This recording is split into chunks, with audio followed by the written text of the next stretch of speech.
पश्चाताप का अर्थ है जो आपने किया उसके लिए पछतावा। यदि आप चोरी करते हैं तो आप चोरी के लिए पछता लेते हैं, आप हिंसा करते हैं तो आप हिंसा के लिए पछता लेते हैं।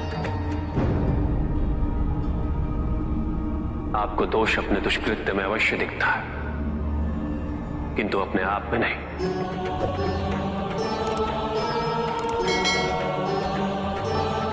क्योंकि दोष आप अपने से बाहर ढूंढते हैं, उसके कारण अपने से पृथक करके देखना चाहते हैं।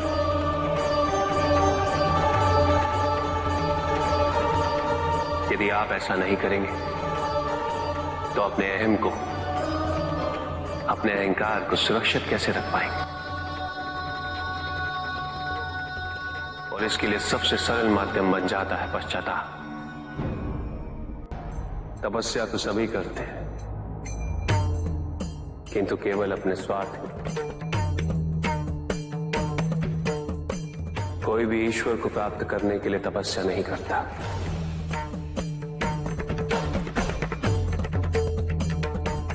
कोई भी तपस्या इसलिए नहीं करता कि उसकी भक्ति उसके आराध्य तक पहुंच जाए। मृत्यु चाहते हो, मुक्ति चाहते हैं, किंतु मृत्यु से मुक्ति प्राप्त नहीं होती। ना ही मृत्यु जीवन का अंत होती। सृष्टि ही जीवन है, प्रकाश ही जीवन। और यदि जब हम नेत्र खोले और हमें प्रकाश की अनुभूति ना हो, तो इसका यह अर्थ नहीं कि प्रकाश कहीं नहीं। प्रकाश है। आवश्यकता है तो अपने नेत्र खोलकर अंधकार के परे दे दे।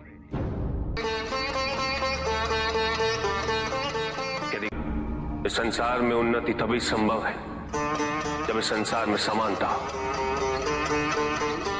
बराबरी। कोई सर्वशक्तिशाली ही नहीं रहेगा तो कोई निर्बल नहीं होगा। यदि कोई बड़ा नहीं होगा तो कोई छोटा ही नहीं रह पाएगा। शक्ति के इस संतुलन को संतुलित रखना अनिवार्य है,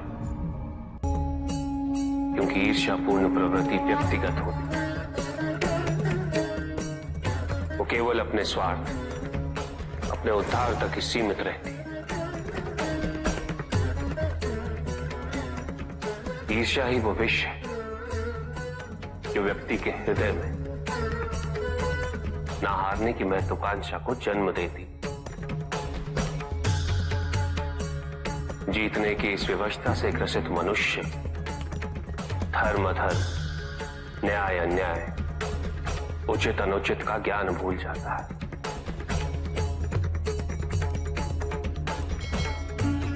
संवेदना, करुणा भूल जाता है। उसे स्मरण रहता है तो केवल जीतना, भले ही वो छल कपट के माध्यम से ही क्यों ना हो। एक असुर था, एग्रिप। एक दिन वो ब्रह्मलोक गया।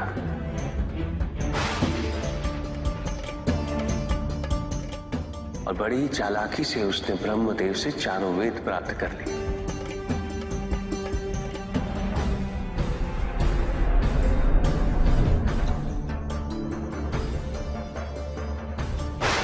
और जाके समुद्र में छुप गया, क्योंकि सारा ज्ञान वेदों में निहित है।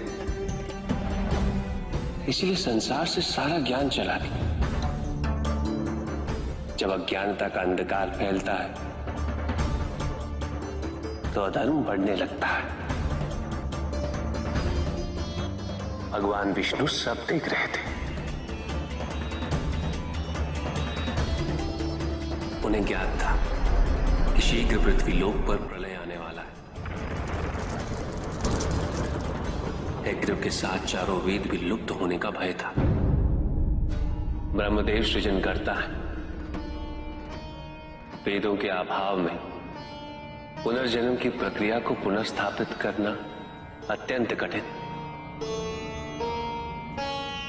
इसीलिए हैग्रीव से उन वेदों को पुनः प्राप्त करना अनिवार्य था। तो भगवान विष्णु ने क्या किया? भगवान विष्णु ने एक मत्स्य रूप धारण किया। वो एक मछली बने और नदी में उतरे। राजा सत्यव्रत स्नान कर रहे थे। एक छोटी सी मछली उनके हाथ में आ गई। इतनी छोटी मछली? भगवान विष्णु? हाँ, राजा सत्यव्रत उस मछली को जल में छोड़ने जा ही रहे थे कि उस मछली ने बड़ी मछलियों का भय जताते हुए उनसे विनती की। उनसे कहा कि वो उसे अपने साथ ले चले। राजा सत्यव्रत अत्यंत दयालु थे। मछली को अपने कमंडल में शरण दे दी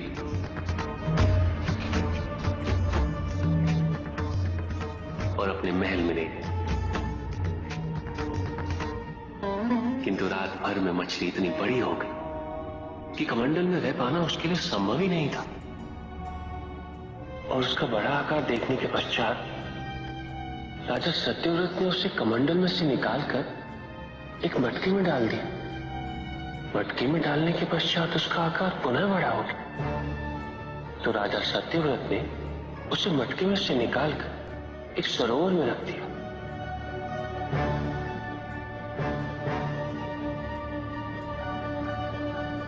किंतु उस एक ही रात में सरोवर में रखने के पश्चात भी उसका आकार इतना बड़ा हो गया कि उसे नदी में रखना पड़ा।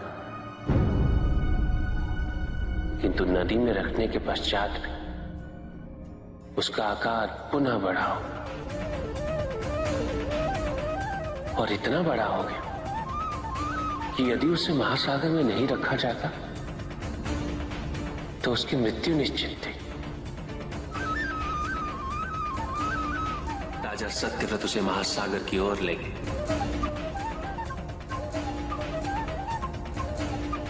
क्योंकि राजा सत्यव्रत तपस्वी थे, ज्ञानी थे, उन्हें आभास हुआ कि ये कोई साधारण मछली नहीं, ये स्वयं साक्षात भगवान विष्णु ही है।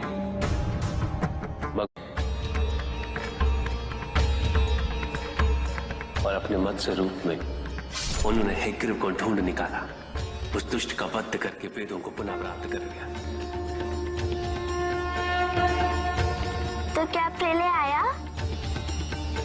हाँ, ठीक 7वें दिन। किंतु भगवान विष्णु के आदेश अनुसार राजा सत्यव्रत एक विशाल नौका में उनकी प्रतीक्षा कर रहे थे। तभी विष्णु जी एक सींग वाली विशाल स्वर्ण मत्स्य रूप में प्रकट हुए।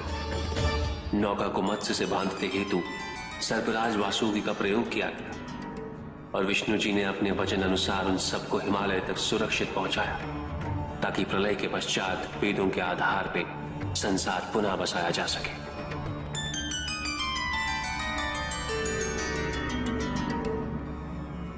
राजा सत्यव्रत मनु कहलाए। मनु अर्थात मानव जाति के प्रणजनक। इसी प्रकार भगवान विष्णु ने न केवल वेदों को पुनः प्राप्त कर अपितु समस्त संसार का कल्याण भी। अर्थात भगवान हर संकट में अपने भक्तों की सहायता अवश्य करते हैं। अस्थिरता तो केवल अविश्वास से आती है।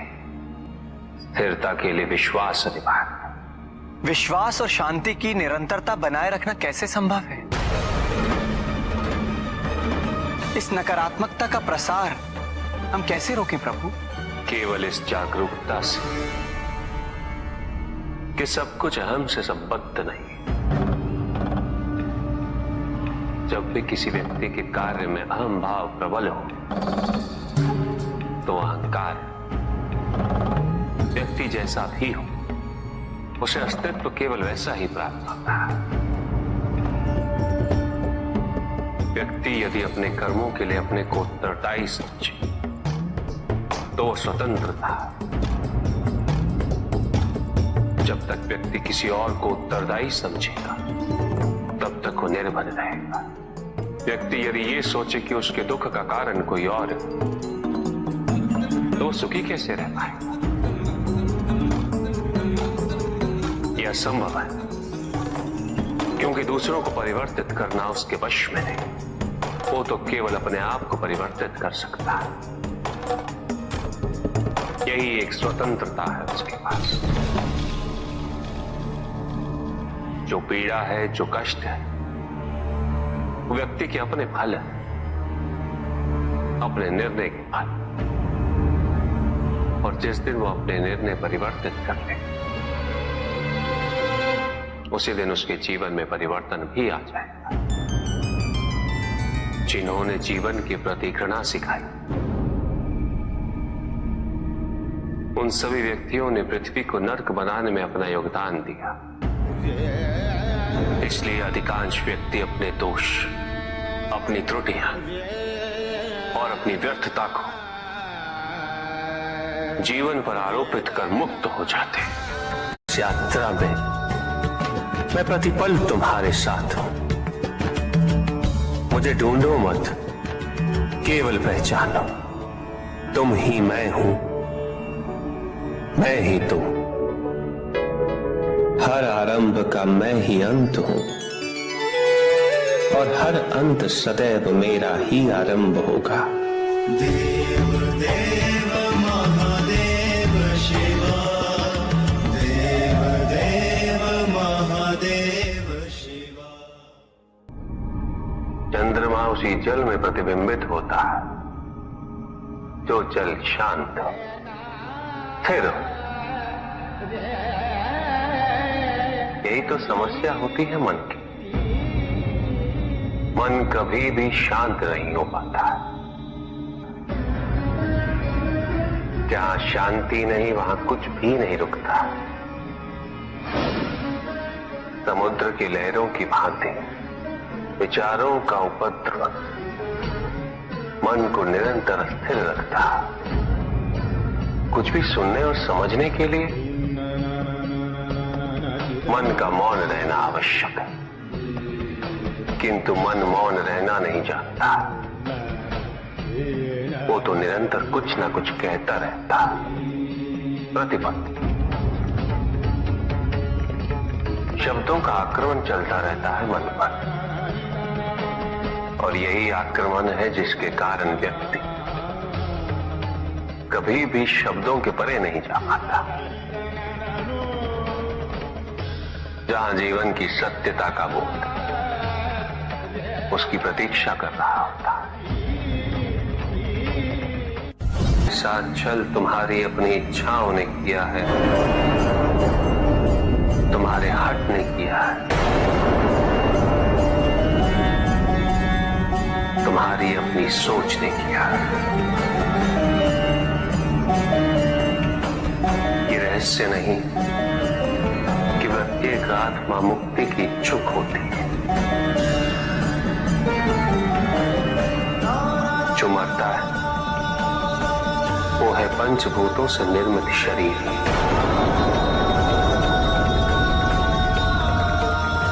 किंतु आत्मा तो अजर है,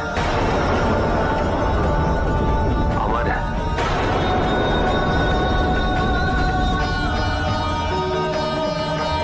जिसकी यात्रा मोक्ष पर संपूर्ण होगी।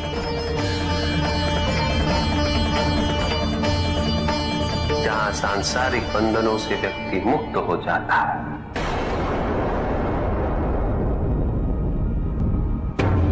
सारी इच्छाएं लुप्त हो जाती। किंतु तुमने तो कभी सत्य की खोज ही नहीं की। तुम तो सदैव उन तत्वों को ढूंढते रहे जो तुम्हारे अहंकार के पोषण हेतु आवश्यक थे।